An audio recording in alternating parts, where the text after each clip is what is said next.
Alors Jean-Pierre Artiganave, vous avez présenté aujourd'hui votre suppléant Clément Menet. Pourquoi ce choix d'un Micois?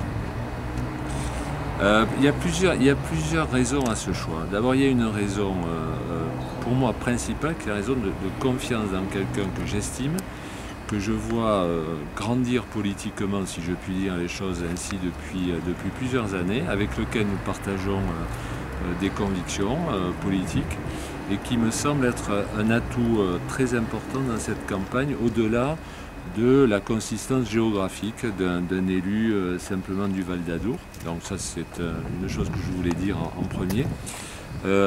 Quand on veut choisir un suppléant, ou quand on choisit un suppléant, il ne faut pas que ce suppléant soit une espèce de quidam ou de factotum, non. Il faut, et c'est le sens aussi de ce choix, que ce suppléant soit crédible, que ce suppléant soit quelqu'un de jeune. Pourquoi jeune? Je l'ai dit et je le répète, il faut avoir confiance dans la jeunesse de notre pays. Il faut lui donner des responsabilités, ou en tout cas, il faut lui donner la possibilité d'exercer ses responsabilités. Donc ça, c'est un sens, c'est un message très fort que je veux donner. Et donc la suppléance proposée et acceptée à Clément, elle va dans ce sens-là. Un suppléant, c'est aussi quelqu'un qui peut vous remplacer si vous êtes élu à un moment ou à un autre. Donc il est marqueur à la fois d'une crédibilité, d'un sens des responsabilités, d'un savoir-faire. Voilà un autre critère. Et puis, si vous le permettez, un dernier critère qui est un critère lié à un engagement public qui me semble être quelque chose d'important. Alors, engagement public, c'est un engagement politique ou un engagement associatif. Là, c'est un engagement politique. Et dans cette idée, il y a tout le poids que procure cette forme d'engagement, qui est aussi un don de soi, et qui est, par rapport à une campagne et par rapport à un sens, voilà, quelque chose de fondamental pour moi. Alors Clément Menet, pourquoi vous avez accepté de suivre Jean-Pierre Artiganave dans cette campagne? Bien écoutez, j'ai naturellement accepté de suivre Jean-Pierre Artiganave dans cette campagne, parce qu'il m'a fait d'abord l'honneur de me le proposer. J'ai bien entendu peser le poids de cette responsabilité, à savoir de mener une campagne active dans l'ensemble de la circonscription et spécifiquement dans le Val d'Adour.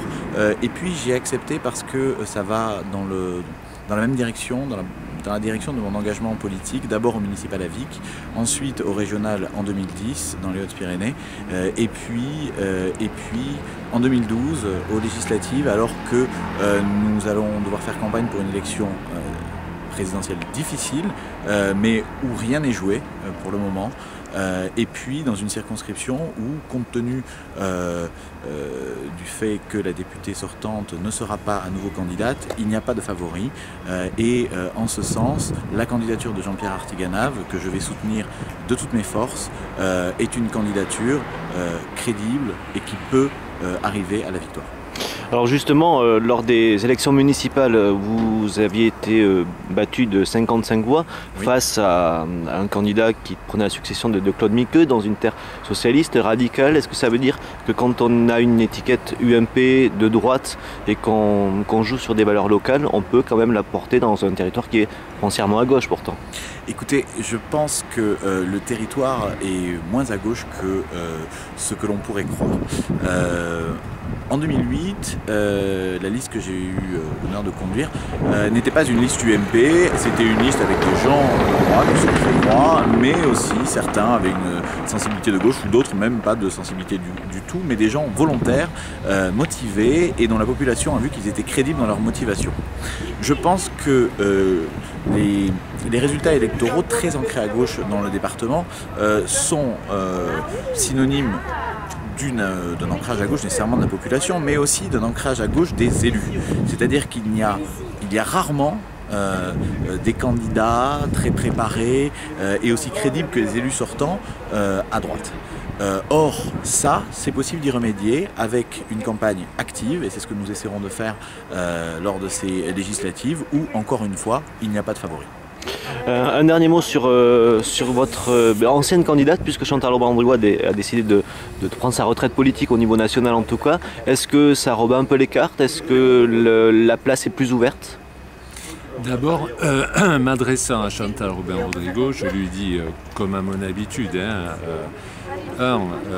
tout mon respect et toute ma considération, parce qu'une élue qui vient de passer plusieurs années de sa vie sur un mandat aussi important que celui-là, et pour une femme en Haute-Pyrénées, je tire mon chapeau.